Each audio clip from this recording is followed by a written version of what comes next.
Video kali ini saya akan melanjutkan kembali hasil penguasaan saya pada bab 8. Pada bab 8 ini yang pertama ada kalimat efektif. Kalimat efektif adalah kalimat yang dapat mengungkapkan gagasan sesuai dengan yang diharapkan oleh si penulis atau si pembicara. Artinya, kalimat yang dipilih penulis atau pembicara harus dapat digunakan untuk mengungkapkan gagasan, maksud atau informasi kepada orang lain secara lugas sehingga gagasan itu dipahami secara sama oleh pembaca atau pendengar. Kemudian ada ciri kalimat efektif. Kalimat efektif tidak berarti bahwa wujud kalimatnya harus pendek-pendek, tetapi yang dipentingkan adalah kesamaan. Informasi bisa jadi kalimatnya pendek, tetapi membingungkan orang dan bisa menjadi kalimat yang panjang, tetapi informasinya mudah dipahami. Untuk itulah, kalimat efektif harus bercirikan kelugasan, ketetapan, dan kejelasan. Di samping ciri yang lain seperti kehematan dan kesenjangan.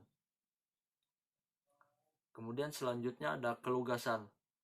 Kelugasan dalam kalimat efektif mensyaratkan bahwa informasi yang akan disampaikan dalam kalimat itu ialah yang pokok-pokok saja, atau yang perlu, atau yang penting-penting, dan tidak boleh terbelit-belit, tetapi disampaikan secara sederhana. Seperti contohnya adalah ketetapan. Ketetapan adalah kalimat efektif masyarakat bahwa informasi yang akan disampaikan dalam kalimat itu harus jitu atau kena benar sesuai dengan sasaran, sehingga dibutuhkan penelitian atau kalimat yang tepat tidak akan menimbulkan multitafsir yang pasti menimbulkan ketaksaan atau keambiguan, yaitu maknanya lebih dari satu, menjadi kabur atau bahkan meragukan. Selanjutnya ada kejelasan. Kejelasan dalam kalimat efektif mensyaratkan bahwa kalimat itu harus jelas strukturnya dan lengkap unsur-unsurnya. Kalimat yang jelas strukturnya memudahkan orang memahami makna yang terkandung di dalamnya.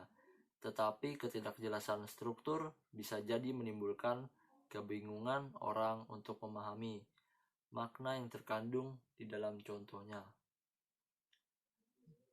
Berdasarkan analisis kapasitas produksi yang telah dilakukan, dapat diketahui bahwa dalam menjalankan promosi memiliki pengaruh terhadap penjualan.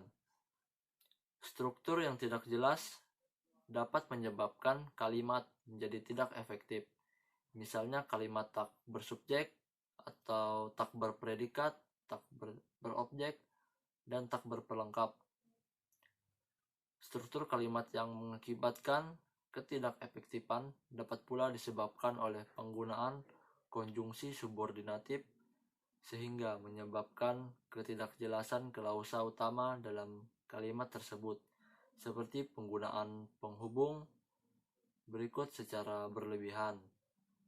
Misalkan jika, maka, kalau, maka, karena, maka, dan selanjutnya ada kesejajaran.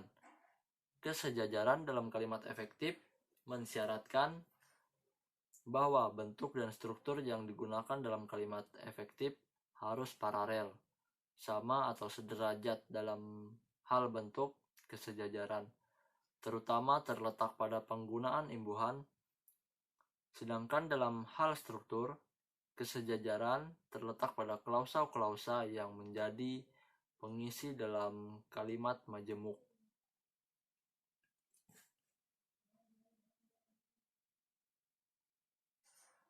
Sekian dari video ini, saya mengucapkan terima kasih.